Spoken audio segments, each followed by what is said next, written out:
వేమూరు నియోజకవర్గంలోని గ్రామ సంఘ సహాయకులకు ఉచితంగా 5G స్మార్ట్ ఫోన్లు పంపిణీ.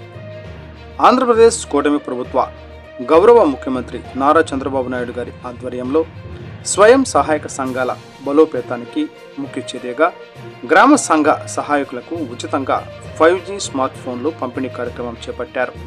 ఈ కార్యక్రమంలో భాగంగా వేమూరు నియోజకవర్గ పరిధిలోని 195 మంది గ్రామ సంఘ అసిస్టెంట్లకు ఈరోజు గుంటూరులోని క్యాంపు కార్యాలయంలో ఎమ్మెల్యే నక్కా ఆనందబాబు గారి చేతుల మీదుగా 5G స్మార్ట్ ఫోన్లు అందచేయడం జరిగింది.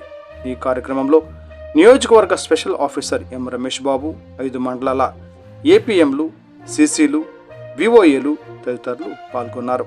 టుడే టీవీ ప్రతినిధి కుంచే వెంకటేశ్వరరావు, వేమూరు నియోజకవర్గం. ఫైనాన్షియల్గా స్ట్రెంథన్ చేయాలని రకరకాల ఆలోచన చేస్తూ ఉంటారు ముఖ్యమంత్రి.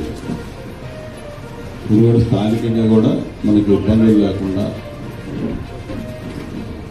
అది ఏదైతే గోల్ ఉందో గోల్కి మీరు రీచ్ అవ్వాలి, అవకతవకలు లేకుండా పోవాలనేది ప్రధానంగా ఆలోచన. అవకతవకలు చేశారు గత 5 ఉన్నప్పుడు ఈ సిస్టమ్ అంతా పాడైంది. మళ్ళీ ఇప్పుడు గాడిలో పడతా ఉంది, కానీ ఇంకా కొన్ని ఇబ్బందులు ఉన్నాయి, స్పష్టంగా కనపడుతుంది. నాకు కూడా అర్థమవుతా ఉంది ఎక్కడెక్కడ ఉన్నాయి. అంటే ఆ సిస్టమ్ ఆ విధంగా తయారు చేసిన దానిలో అందరి పాత్ర ఉంది.